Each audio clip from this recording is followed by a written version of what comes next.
Why is it so important for you to be able to share this craft of pizza?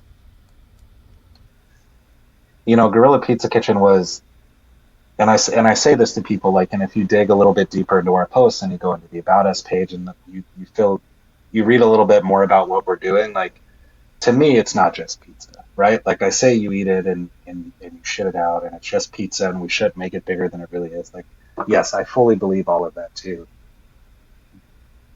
But after having a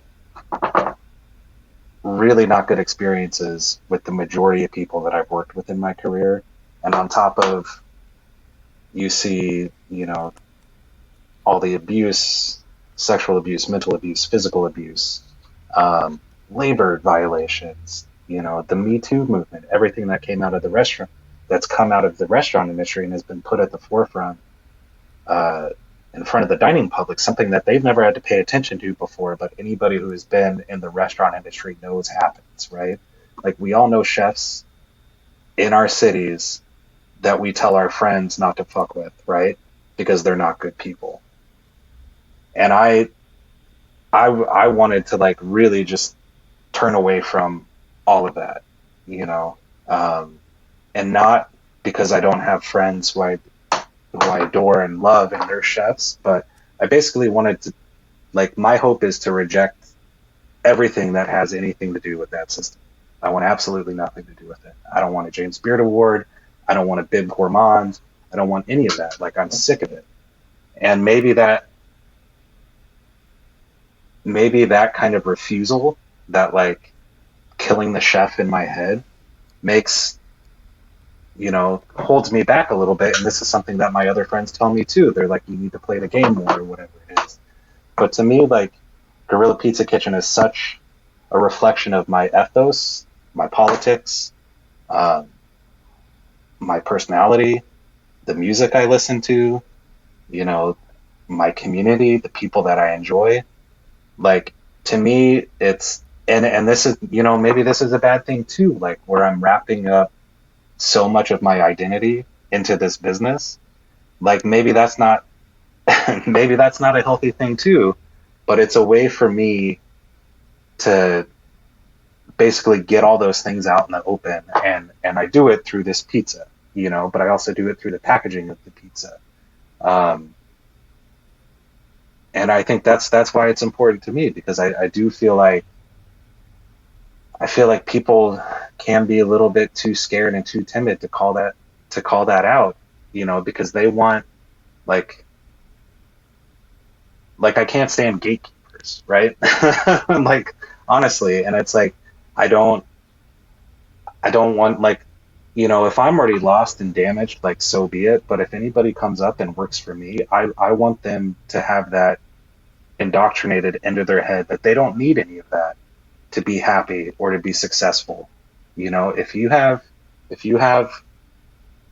your business is financially stable, and if you have the respect of your peers and your community and your family, that should be enough. Like, that's what our measure of success should be in this industry.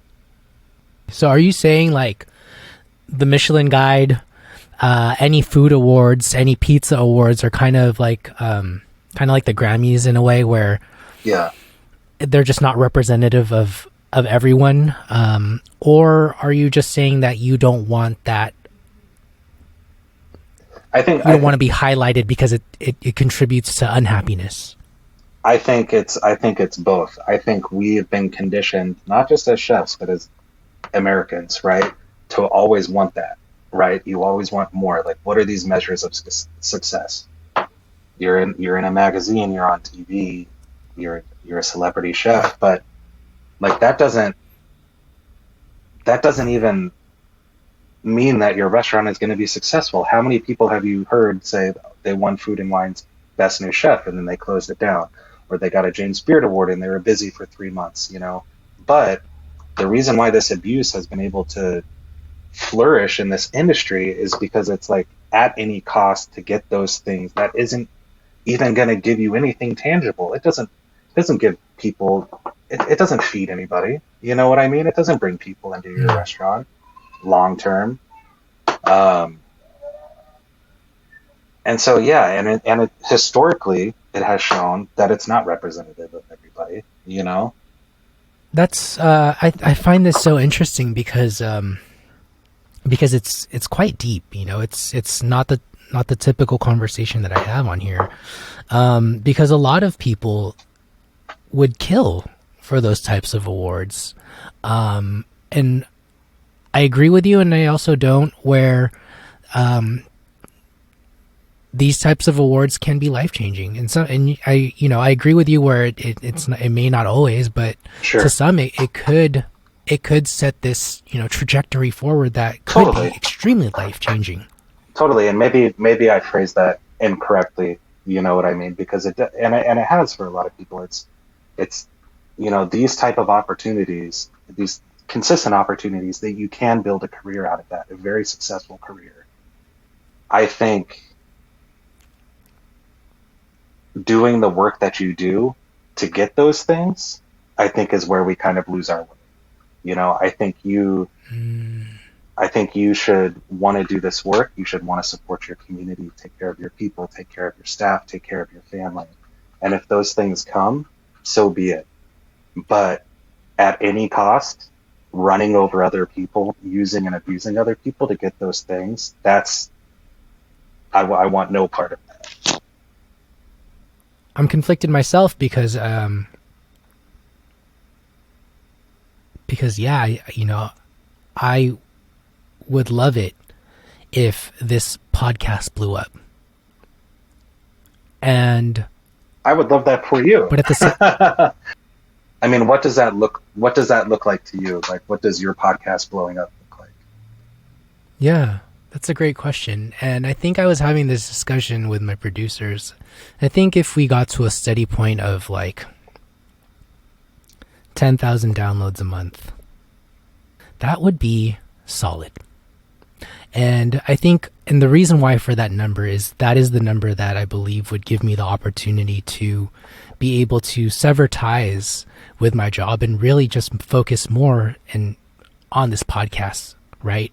That would put me and my team in a comfortable position to be like, okay, let's put more energy in this, get more conversations out and whatnot. And I think some of that being quote unquote discovered will help me get to that. Sure.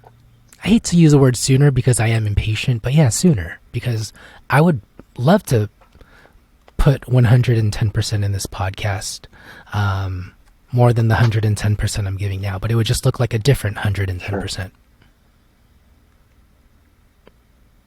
No, I guess I can relate to that too, because I haven't stopped working for people when I've been doing Guerrilla Pizza Kitchen. I've been on unemployment when COVID first hit and I lost my other day job. And, excuse me, I was working at my friend's pizza place recently for like the past 8 months. And it wasn't until I bought the truck that I quit that job because I'm like, okay, now I need to concentrate fully on this next venture and hope I can make this happen. So I get that too, and it's hard. It's hard when you've put so much skin into the game, right? When you've been working for so hard for so long, to not wonder when that payoff is going to happen, right? Whatever that payoff looks like.